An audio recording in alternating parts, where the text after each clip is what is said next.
Nurgaz kuzineli şömine aldım. Açıkçası bu videoyu şundan çekiyorum. Ben alırken çok araştırdım ama bir video bulamadım. Yani bunu araştırmasını yapan, işte bir tanıtım videosu çeken bir video bulamadığım için bu videoyu çekme gereği duydum.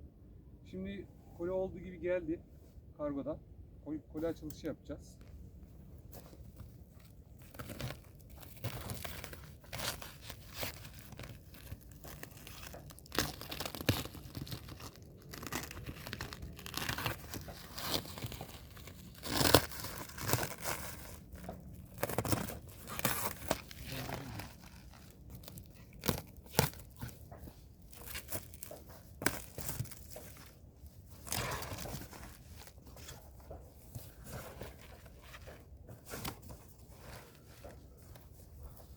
Ben bunu internetten sipariş verdim.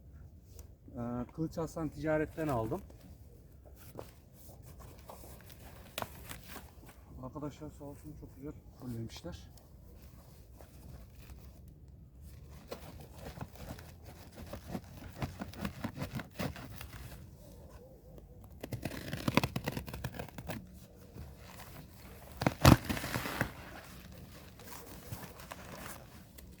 Hep beraber bakacağız şimdi. İçinden neler çıkacak. Ama gerçekten kollemesi çok güzel.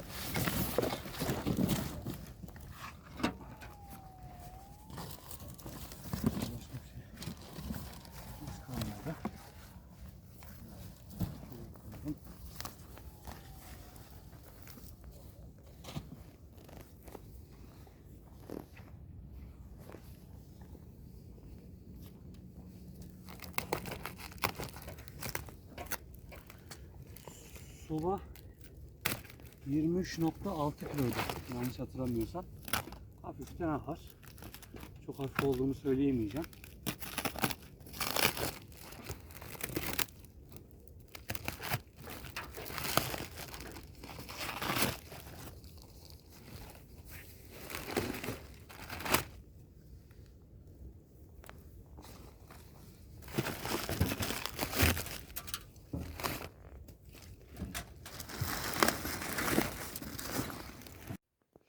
Evet, şimdi sobamızı çıkardık.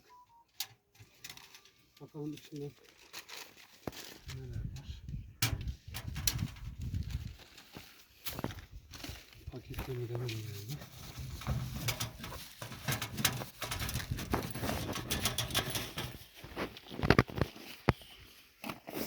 Şöyle bir çanta çıkıyor içinden. Sobaya koymak için. Bu çok mantıklı. Çünkü soba biraz ağır olduğu için bununla taşıması çok daha kolay olur.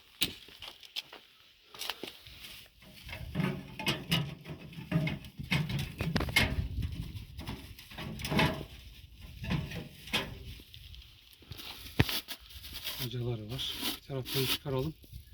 Bir taraftan da kuralım.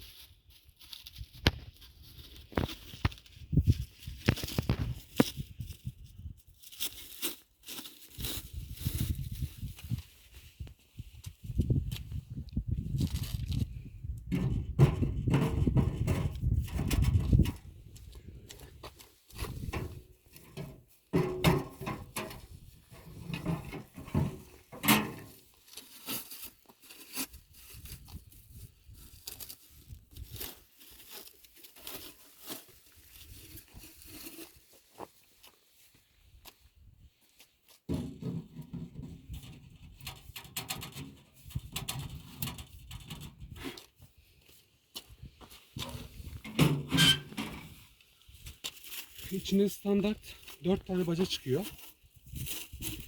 Ama tabii mesela çadır içine kurmak için ben 2 tane dirsek aldım. Normalde 4 tane bacası sobanın içine sığıyor. Ama ekstradan aldığınız bacalar sığmayabilir. Son bacası.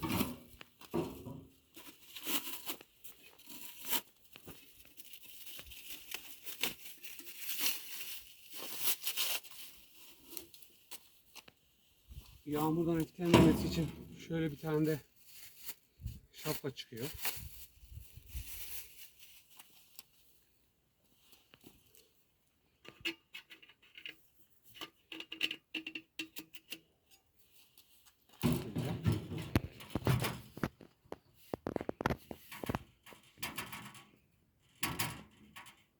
Burada kurduğunuz zaman dış kısmını sabitleyebilirsiniz.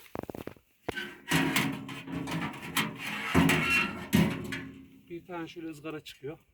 Odun üzerine koyup yakmanız için. Bu şekilde koyuyoruz. Tepsisini ben almıştım içinden. Tepsisi var.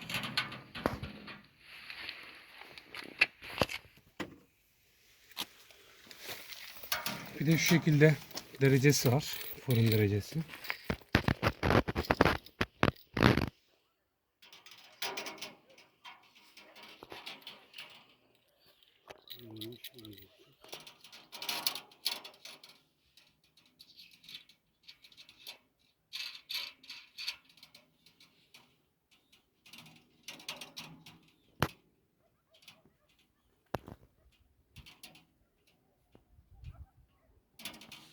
Şu şekilde.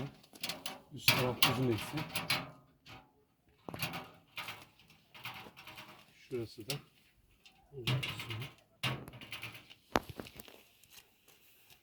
Genel özellikleriyle bu şekilde şeyimiz. Çok büyük değil. Çadırın içine gayet olabilecek bir seviyede. Alt tarafta havalandırması var.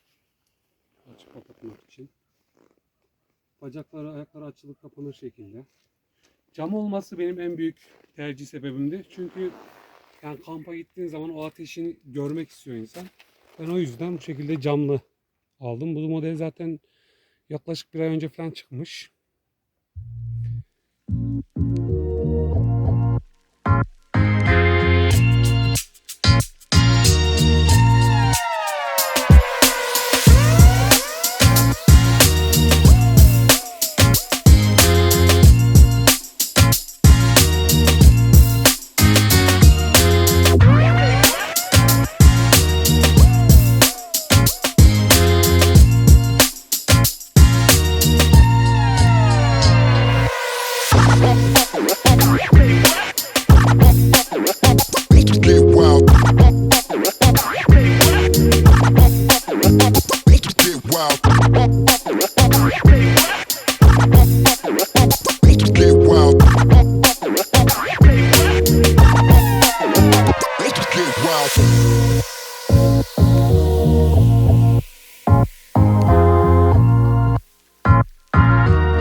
Birazcık yanmış ama yönünü çevirdik.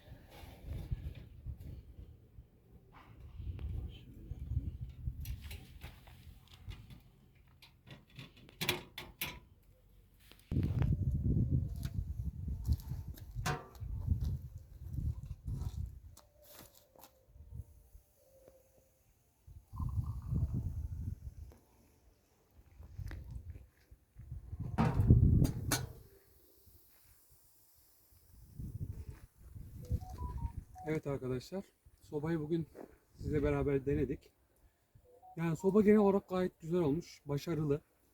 Biz pizza yaptık. Pişirmesi özellikle güzel. Yani altını ben çok fazla harlamadım.